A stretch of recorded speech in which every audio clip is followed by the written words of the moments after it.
Today I would like to talk to you on law number 2 of teamwork. That is the law of the big picture. And the law of the big picture says the goal is more important than the role. I love this law because as I watch teams, many times I watch them totally lose perspective. And somehow, and this happens to me, this can happen to anybody, somehow we begin to think that what we do as a part of the team begins to be more important than anything else. And we get kind of consumed with our job, and we get consumed with our role, and we become what I call role conscious instead of goal conscious. What I want you to understand about this law is that any time you lose perspective, any time you fail to see the big picture, almost always you fall into the rut of feeling that what you're doing is most important. In fact, you know what the number one challenge I think of a leader is when working with a team? I believe the biggest challenge is keeping the big picture in front of the team at all times. Because isn't it true, there's a tendency for us just to lose the big picture. And again, begin to get consumed in our job and what we're doing and just fail to see the big picture. For example, in the Enjoy group, one of the things we found that was very helpful is if we have people working in the stock room with our products, for example, or some of the people perhaps making phone calls and registrations or filling in data entry in computers, here's what we found. One of the most important things we can do every once in a while is to get them out of that seat or whatever their job is and take them to a conference. And let them see the big picture. Let them see how important they are to making it all happen, but let them see the big picture. Because when we fail to see the big picture, when we lose perspective, almost always we'll put our role above the team's goal. Let me give you, I love this piece. This is one of the funniest pieces on perspective that I've ever read, and it's a wonderful story. So let me just read it to you, okay? This is a story of a girl in college who's in a little trouble, and so she's writing to her mother at home. Okay, dear Mom, since I've been away at college one full semester, I think it's time to bring you up to date as to what is going on. Shortly after I arrived at college, I got bored with dormitory life, and I stole $10 out of my roommate's purse. With the money, I rented a Honda bike and crashed it into the telephone pole a few blocks from the college. I broke my leg, but was rescued by a young doctor who lives upstairs from the apartment house on the corner. He took me in, nursed me back to good health, set my leg, and thanks to him, I'm up and around again. We wanted to let you know that we're going to be married as soon as possible, since we're having some trouble on the blood test because there's a disease that keeps showing up. We do hope, however, that we will be married before the baby arrives, and we will be home shortly thereafter to live with you and Dad. I know you'll love the baby as much as you have me, even though it will be of a different religion. Please try to understand the reason we are having to come home and stay with you and Dad is because my doctor friend wants out of medical school because of all the attention he was giving to me and my condition.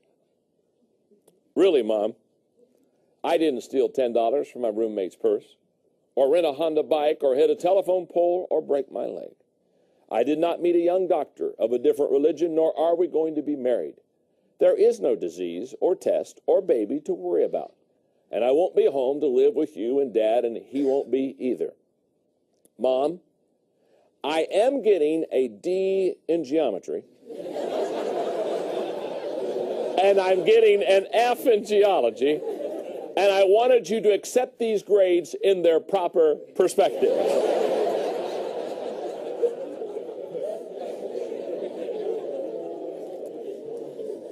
I love that story because it's a story of keeping things in proper perspective. As a leader working with your team, you've got to keep the big picture. They have to constantly see perspective, or they will begin to think their role is more important than the team goal.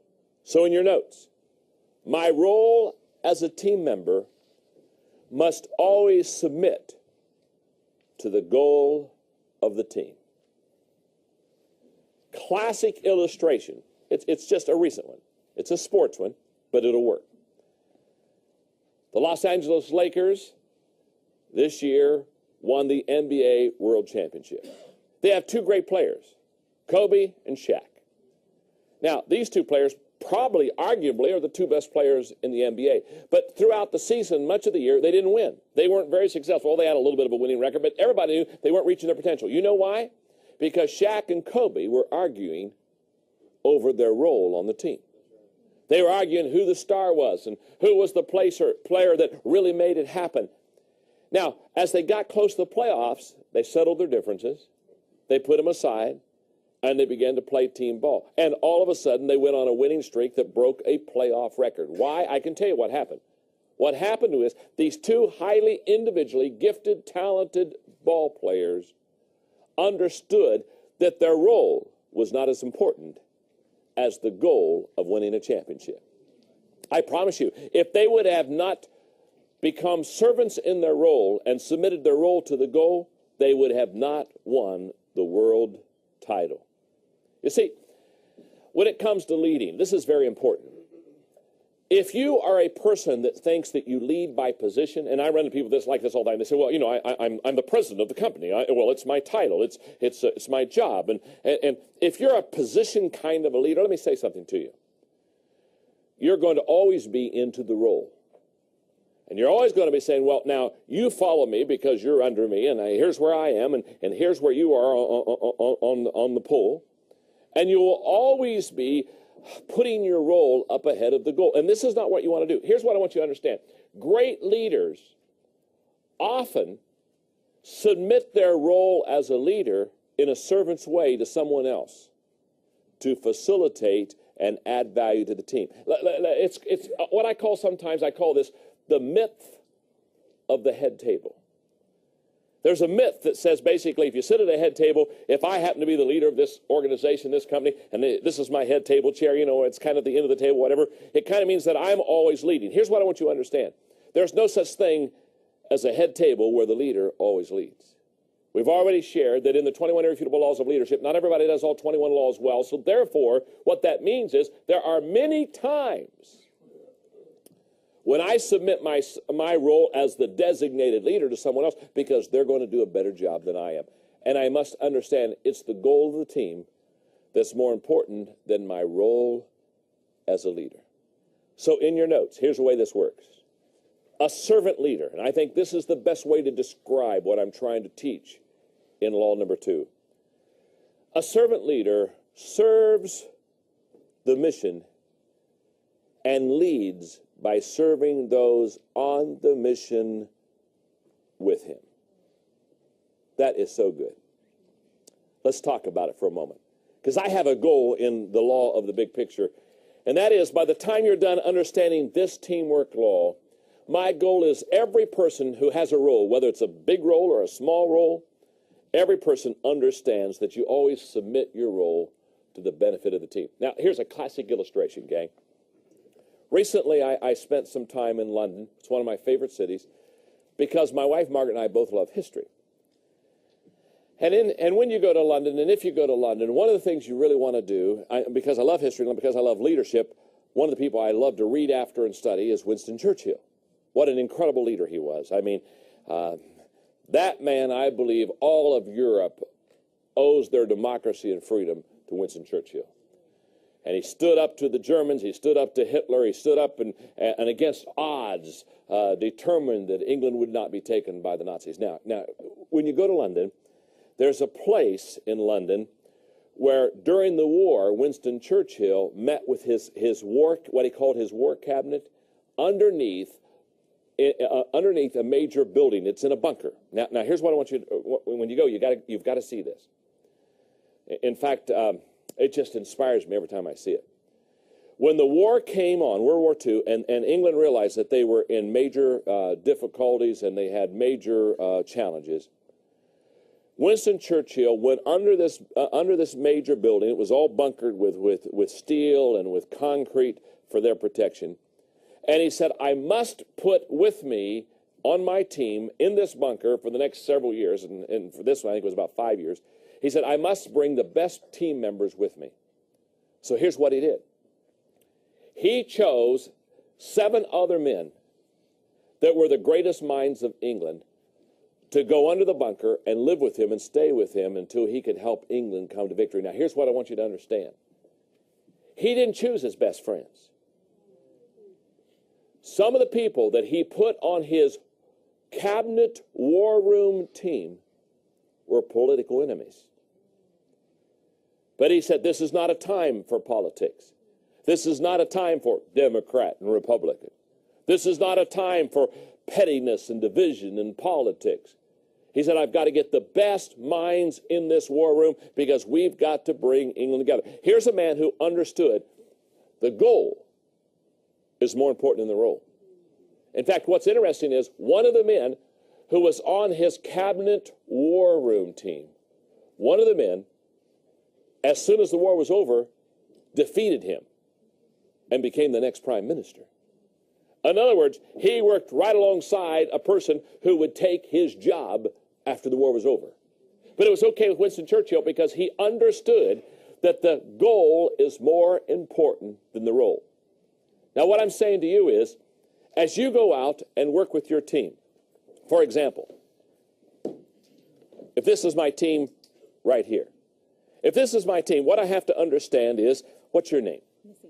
Okay, Missy, what's your name? Fran. Fran?